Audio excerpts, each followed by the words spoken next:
Hello, everyone. Welcome to Cave Across Apologetics. I am Patrick. And I'm Tony. And we're on the penultimate, at least for us, episode for our book, Miracles, The Credibility of the New Testament Accounts by Craig Keener. And we've only been looking at his critique, David Hume, and you probably noticed that from looking at all the fun AI against Hume pictures that I've been making for some of the short clips and some of our episode titles. So that's been really interesting to kind of take a look at kind of one man's body of work and be narrowly focused on it from here. And so we're going to kind of finish up with these last two episodes on Keener's take for Hume's philosophy when it comes to miracles. So that's what we've been heading out to do for this final section right here. And so we kind of briefly started last time talking about history and miracles. And so here he's going to develop more his idea of both history and theory. And he goes on to say that a recent issue of History and Theory challenged the ideologically secular bias that has sometimes been rampant in historiography. In particular, historian Brad Gregory warns that historians presupposing pure metaphysical naturalism have produced a sort of secular confessional history parallel to traditional religious confessional history, only with different embedded metaphysical beliefs. Right, so that's confessionalism, right? Right. You must espouse this to be part of our group, and if you don't, then you're in a different group. You can have those groups, you can form those until we tell you no and you can't come to the table, or we take over those groups, but that's a different discussion. And our group is the real group, by the way. Right, exactly. So it's trying to shore up the walls and make sure that, the good stuff stays in and the bad stuff stays out. So, we can hearken this back to kind of the Princetonian shoring up of kind of the secular influx when it came to Christianity in the 20th century, liberalism, and in fact, we pulled up a couple episodes ago that actually Hume has a big nod to helping liberalism take hold there in the 20th century before the Princetonian shored it off, at least for a little bit, and maybe not fully as much as we like, but we appreciate their effort there. So here is the secular idea, right? So we need to keep those religious nut jobs out of our history and away from our chocolate, and the peanut butter and the chocolate should not mix here. So that's what's trying to be imposed here. And so why must that be the case, right? So, can you not hold to the idea that miracles happen and do good history, or must you put aside your assumptions? And so he's going to talk a bit more about that here in the last two sections here. Well, these beliefs, he warns, that Gregory warns, are so deeply ingrained at the unconscious level that the writing with this bias are far less apt to acknowledge their bias than writes of other confessional histories are. And we see this even in science, where there was a translation of a Nature article from Japanese that used the term something like hand of God, and it was kind of mistranslated. And there was a giant hullabaloo, and like retractions had to be put out, and even the scientists from Japan had to say, no, we're not talking about the hand of God. It's just a turn of phrase that was mistranslated. And so we must make our genuflections down to the secular God here, and make sure that the big G word stays out of any mention here in our Nature magazine, because we can't hold the fact that we must only believe that everything spawned from nothing and there's no objective truth, and that's why I must tell you that it's absolutely true here. Right. And his point here is that they are so biased that they don't recognize that they don't even see it, or acknowledge it. And so that's part of the point. He goes on, Gregory is, to say that the traditional forms of social scientific methods used to read history are often embedded with assumptions about religion that differ markedly from how those not sharing the methodological assumptions understand it, right? So here they are, not only are they biased, but they're far away from the folks who don't share their biases, right? That's what he's getting at. And so he says, well, often regarded as neutral, right? Gregory argues these approaches impose undemonstrable metaphysical beliefs no less than religious perspectives do. So they claim, you can't prove what you're saying. It's a metaphysical belief, your religious belief. But Gregory is suggesting, well, their, presuppositions and assumptions are also unprovable, right? Demonstrable. And so they can't prove theirs either. That's the claim here, right? So he gives us example. Much of the traditional approach of sociology of religion, for example, simply takes for granted without argument that all religion may be reduced to natural social factors, an approach formed in the heyday of anti-theist assumptions in the academy, right? So they have biases too, and they are just as egregious, we might say, as any other folks who have biases with regard to what they're holding on to and what their claims are. Right. So maybe we should take a step back and look at those presuppositions and then go forward from there. And then we can get to the nitty gritty. Well, he contends that a better approach would be to avoid imposing any metaphysical beliefs on our subject. Certainly this approach could come closer to claiming the label of neutrality. A true neutral approach should examine hypotheses rather than dismissing them without consideration. And can anybody actually, put aside all metaphysical belief? It would be our contention that no, probably not. And so at least be vocal about them, don't put them down, and don't let the other side force you to put yours down while they hold on to theirs. And so let's put them on the table and examine them, right? Exactly. Yeah. And so I think Keener, at least in my reading of this chapter, he tends to be less presuppositional than we are or would like, and we'll probably get into a little bit of that as well. But I think that would be a fair take to have from both sides. And so he says that this may be an appropriate place to broach another historiographic issue raised by postmodern skepticism. He says this approach correctly recognizes, that is, postmodern skepticism, correctly recognizes that history is always written from perspectives, right, as our sources for writing it. And so its critique of pretentious claims of pure scientific historiography is well taken, right? So history is written from a perspective. Some people argue that the winners, get to write the history kind of thing, And so this is kind of a postmodern claim. Everybody's viewing it from their particular perspective. And he says the problem comes in when the critique is pushed out too far, inconsistently failing to recognize its own limit. And so over and over again, we need to ask when these claims are made is, how let's apply the claim to itself and see where it gets us, right? And so he's suggesting a little bit of that here. And we'll see more of that as we come. He says that he's going to elaborate more fully in chapter 13 on this particular issues. That is, limitations in our knowledge need not compel us, he tells us, to relinquish claims to knowledge altogether. So the idea here is that folks write history from their perspective. And so it seems like then we have a limitation on knowledge. But he says just because we have this limitation on knowledge written from a certain perspective doesn't mean that we can't have any knowledge, right? That's what he's getting at here. Okay. Yeah. Just always assume that you're wrong and future you or versions of you will be more accurate. So don't do anything today and just know that you're wrong. And then you'll be more right. Don't do anything drastic, right? Exactly. Don't step on the butterfly. Yeah. Well, and then also we should mention too, chapter 13 is going to be outside the purview of this show. So you'll have to pick up the book, 2 volumes. So you get to do double curls with both sections there for you to be able to pump brains as well as muscle there. And he makes a couple of references to what he's going to talk about later on in the book that we're not good of. We tried to get as much of those out as we could, but some of them are germane to the stuff that we're talking about. Yes. So. But if you do have an interest in miracles, this is the one volume that you kind of want to have on your shelves or at least your digital shelf if you don't. 2 volume set. Yeah. If you're curling as max for the day, then it's always digital. And you can find all those links below as well. All right. Well, for that matter, this limitation also applies to information about parts of the world where we have not lived, to people we do not know in our own part of the world, and even to most events we have heard about in the lives of people we do know.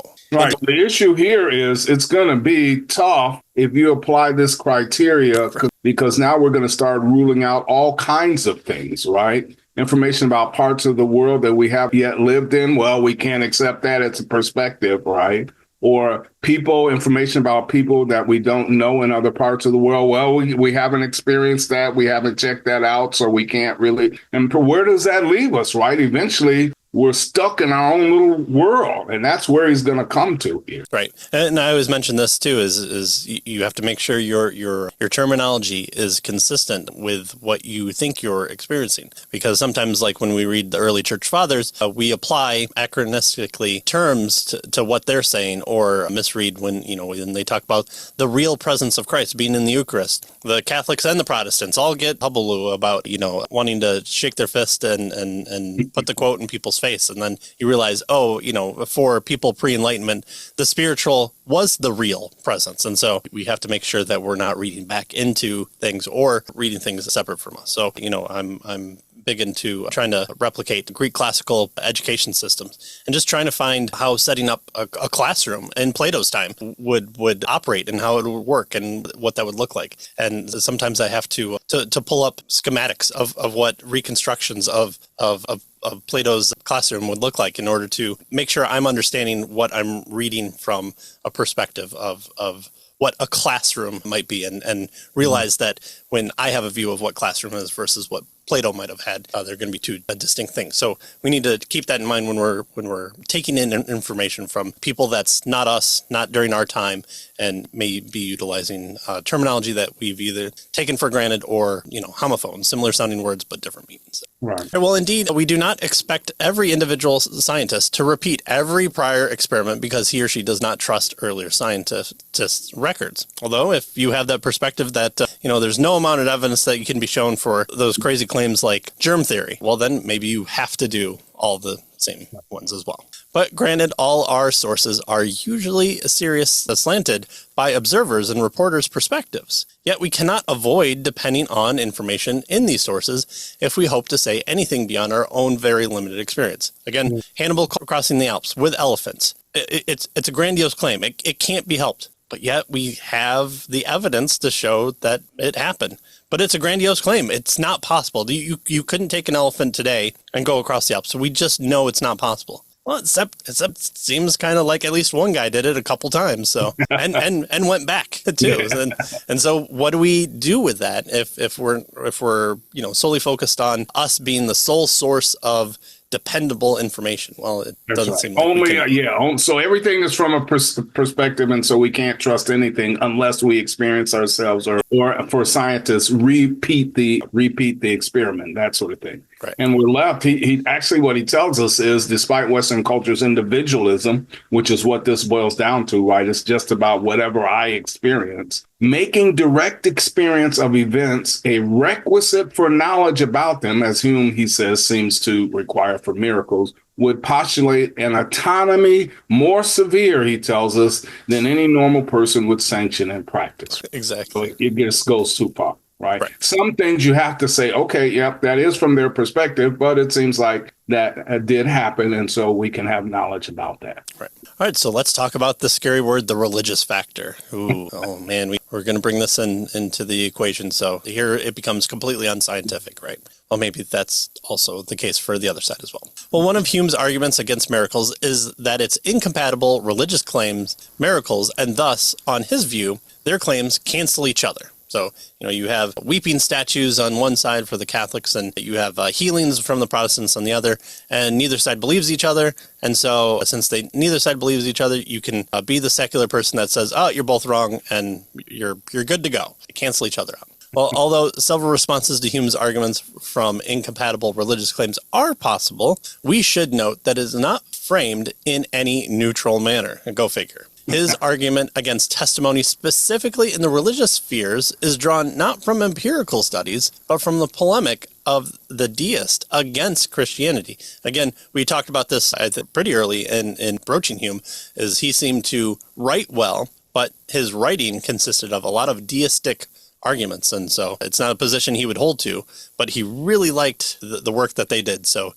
he made a copy and pasted before the advent of Control-C and Control-V. Yeah. Okay. So then he goes on, he says, well, despite the prejudices that persist in contemporary academia, he says today most critics recognize that Hume's generalizations about religious people's reliability reflect his own irrational anti-religious bias, right? But he says at the same time, his disclaimer of miracles that could favor any particular religion over others retain some attraction in our present environment, right? So notice what's going on here is the idea, and he's going to develop this, is people are hesitant with regard to the various miracle claims of different religions because they don't want to be perceived as, giving more religion more weight than the other, because then they wouldn't be neutral with regard to this issue. Of course, he's going to, suggest that's not the case, right? So he goes on to say here that some critics are concerned that, and this is the point I was trying to make here,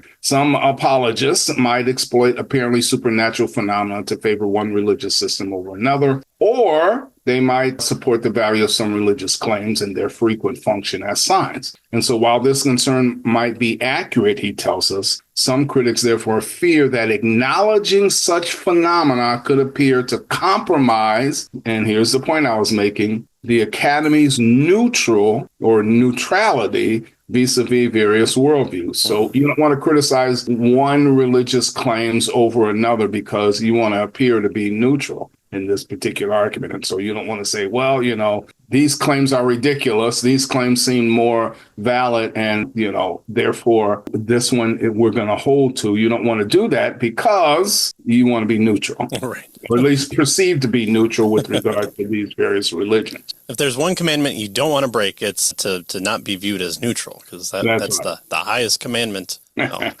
Yeah. Well, when such discomfort interferes with objective investigation, however, it invites critiques for several reasons. First, the Academy so far has hardly been neutral in its worldview, as he's been noting, right? So to say, well, miracles most likely don't happen, and so we can chuck it all out. If you come across, Farmer Brown was walking in his field with his cattle, okay, that's good. He came across a chicken, yep, that's good. And now all of a sudden he encounters a winged creature with 1,000 eyes. All right, well, everything up to then was good up until now, and now we can throw everything out. Okay, well, that's not really dealing with anything. That's just importing your very high standard there for investigation. So that's the first one. So the Academy has not been neutral. Indeed, historians have documented that early 20th century power struggle in which the ultimately dominant side deliberately promoted anti-religious agendas in U.S. academia. Well, it seems like they're not neutral, right? Right. I always bring up the idea of sci-fi written. It just seems like, these big brain people have come along and said, even though religion has been, a dominant factor in people's lives for thousands of years, all of a sudden you get 2,000 more years, 4,000 more years, a little bit more technology. You're flying rockets to the stars, even though you're still smoking on them. Once that happens, no one's religious anymore, and you can just throw out the ideas, and then you don't have to write about it. So there's still people that did that, and so I appreciate reading those, and they're still fun to read about smoking and rocket ships. So that's always fun to do. So here, right, just not dealing with it or throwing it out seems to be, other than for documentation purposes of people are religious, seems to be a very odd thing to do for academia. So far from being religiously neutral, those who a priori rule out any supernatural claims right at the start effectively deny the worldviews and religions held by the majority of the world's population. To rule out even asking questions about divine activity is not neutral. So the objection is we don't want to pit one religious miracles against another, and we don't want to say that one's descriptions, evidence for, so forth, of their miracles is better than another because we want to be neutral. But we don't believe that miracles happen anyway. Well, that's not neutral. Right? That's the idea here, right? So he says, ruling out even asking questions about divine activity is not neutral, right? Secondly, he says this approach confuses how a phenomenon might be exploited, right? By using these miracles to prove your case or your religion is better or whatever, right? In the case for apologetic purposes, so it confuses how a phenomenon might be exploited with the authenticity of its occurrence. And of course, these are, distinct questions. Yes, something might be exploited, it may not, but that doesn't say anything about the authenticity of the occurrence of the thing, right? How you use the thing doesn't say whether or not it is authentic or not, right?